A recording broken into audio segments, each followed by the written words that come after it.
Hi అందరికీ welcome back to my channel. నేను మీ nutritionist Pratyusha. So ఈరోజు వీడియో ఏంటంటే కరివేపాకు వల్ల మనకు కలిగే బెనిఫిట్స్ ఏంటి, మన బాడీకి కలిగే బెనిఫిట్స్ ఏంటి అనేది మీతో షేర్ చేసుకుంటాను. నార్మల్గా మనం అందరం కర్రీస్లలో రోజు కరివేపాకు యూజ్ చేస్తూ ఉంటాం. అలా కాకుండా స్పెషల్గా కరివేపాకుని షాలో ఫ్రై చేసుకొని విటమిన్స్ అన్నీ న్యూట్రియంట్స్ అన్నీ పోకుండా షాలో ఫ్రై చేసుకొని కనుక మనం స్పెషల్గా స్నాక్స్ లాగా తీసుకున్నట్లయితే చాలా ఉపయోగాలు ఉన్నాయి. సో అవేంటో ఇప్పుడు తెలుసుకుందాం. సో కరివేపాకు తినడం వల్ల మన బ్లడ్లో షుగర్ లెవెల్స్ అనేవి నార్మల్కి వస్తాయి. అలాగే కరివేపాకులో యాంటీబయాటిక్స్ ఉండడం వల్ల మన బ్లడ్లోని షుగర్ లెవెల్స్ అనేవి తొందరగా పెరగకుండా ఉండడానికి హెల్ప్ చేస్తుంది. టైప్ 2 డయాబెటీస్ వాళ్ళకి కరివేపాకు ఒక మంచి ఫుడ్ అని చెప్పుకోవచ్చు.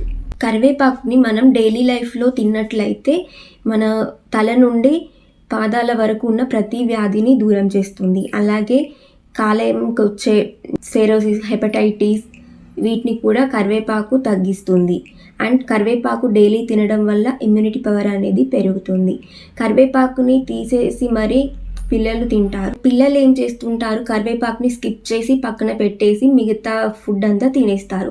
అలా కాకుండా వాళ్ళకు కరివేపాకు వేసామని కూడా తెలియకుండా ఒక ట్రిక్ని ఫాలో అయితే సరిపోద్ది. ఆ ట్రిక్ ఏంటంటే కరివేపాకుని మొత్తం తురిమి అంటే పీసెస్ పౌడర్ లాగా చేసి లైట్గా పౌడర్ లాగా చేసి కర్రీ అయిపోయిన తర్వాత సర్వ్ చేసుకునే ముందట కరివేపాకుని చల్లి ఆ కర్రీని కలిపినట్లయితే వాళ్ళకు కరివేపాకు ఉంది అని వాళ్ళకు తెలీదు, వాళ్ళు తీసేయడానికి కూడా తీయరాదు అది.